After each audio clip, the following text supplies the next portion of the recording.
Malda medical college হাসপাতালে কর্মরত চুক্তিভিত্তিক অস্থায়ী কর্মীদের মধ্যে কয়েকজনকে ছাঁটাইয়ের প্রতিবাদে সরব হলেন আইএনটিটিইউসির জেলা নেতৃত্ব।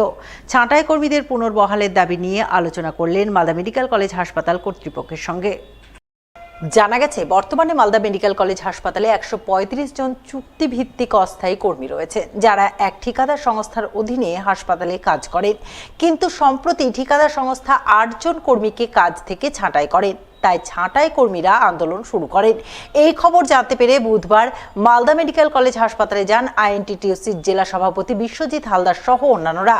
তারা ছাঁটাই কর্মীদের পুনর্বহালের দাবি নিয়ে মালদা মেডিকেল কলেজের অধ্যক্ষ ডাক্তার পার্থপ্রতিম মুখোপাধ্যায়ের সঙ্গে আলোচনা করেন।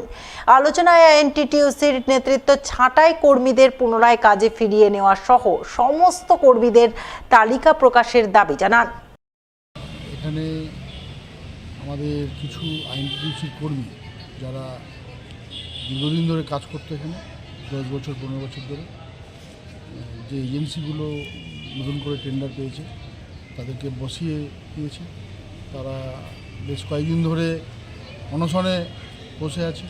সেই বিষয়ে আমরা কথা বললাম আমাদের এনএসডিপি সাহেব, প্রিন্সিপাল সাহেবের সাথে, এবং আমরা চাইলাম 135 জন যে কাজ করছে সেই 135 জনের একটা লিস্ট আমরা বললাম যে আমরা সেই লিস্টটা প্রকাশ করার জন্য আমরা বললাম।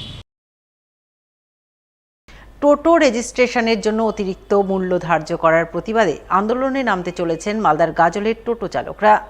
আন্দোলনের অঙ্গ হিসেবে আগামীকাল বৃহস্পতিবার থেকে অনির্দিষ্টকালের জন্য টোটো চলাচল বন্ধ হতে চলেছে গাজলে। বুধবার এমনটাই জানালেন গাজল টোটো ইউনিয়নের সম্পাদক রামপ্রসাদ কীর্তনিয়া। তার অভিযোগ, গাজলে সরকারি উদ্যোগে টোটো রেজিস্ট্রেশনের জন্য যে মূল্য ধার্য করা হয়েছে তা তাদের মতো গরিব টোটো চালকদের পক্ষে দেয়া সম্ভবপর নয়। তারা বিভিন্ন মাধ্যমে শুনতে পেয়েছেন টোটো রেজিস্ট্রেশনের জন্য সরকার যে মূল্য ধার্য করেছে সেই মূল্যের চেয়ে অনেক বেশি টাকা নেওয়া হচ্ছে গাজলে। এর প্রতিবাদেই বৃহস্পতিবার থেকে তারা গাজলে অনির্দিষ্টকালের জন্য টোটো চলাচল বন্ধ করতে চলেছেন। তবে সমাধান সূত্র বেরিয়ে আসলে বৃহস্পতিবার থেকেই তারা গাজলে টোটো চলাচল স্বাভাবিক করবেন। এই কারণে আমরা বন্ধ রাখতে চাইছি যে রেজিস্ট্রেশনের ব্যাপারে যে টাকাটা, অ্যামাউন্টটা, এটা কম করা হোক। আমরা সম্পূর্ণ টোটোওয়ালা চাইছি রেজিস্ট্রেশন হোক, আমরাও করতে চাইছি, আমরাও রাজি, কিন্তু টাকার অ্যামাউন্টটা কমানো হোক। শোরুমে যেটা শুনতে পাচ্ছি 18,000 18,500 টাকা লাগছে, কিন্তু আমরা চারোদিকে যেটা শুনতে পাচ্ছি মোবাইলে হোক ফেসবুকে দেখে এত টাকা লাগছে না। এই দাবিতেই আমরা ধর্মঘটটা রেখেছি। এবার আমাদের যদি সমাধান হয়ে যায় কালকের পর থেকে টোটো চলবে। কয়েকশো বছরের ধর্মীয় ঐতিহ্য পরম্পরা মেনে এবারও মহা ধুমধামে শ্রী শ্রী রক্ষা কালীমাতার বাৎসরিক পুজো আরাধনা হয়ে গেল মঙ্গলবার। এই উপলক্ষে প্রতি বছরের মতো এবারও মায়ের মন্দিরে অগণিত ভক্তের ঢল নামে। বিভিন্ন রাজনৈতিক দলের প্রতিনিধিরা মায়ের পুজোয় সামিল হন। পুজো দিতে হাজির ছিলেন বিজেপির দক্ষিণ মালদার সাধারণ সম্পাদক গৌরচন্দ্র মণ্ডল, জেলা পরিষদের কর্মাধ্যক্ষ কবিতা মণ্ডল, মানিকচকের বিধায়ক সাবিত্রী মিত্রর প্রতিনিধি সোমদীপ সরকার, যুব তৃণমূল নেতা বিশ্বজিৎ মণ্ডল সহ অন্যান্যরা।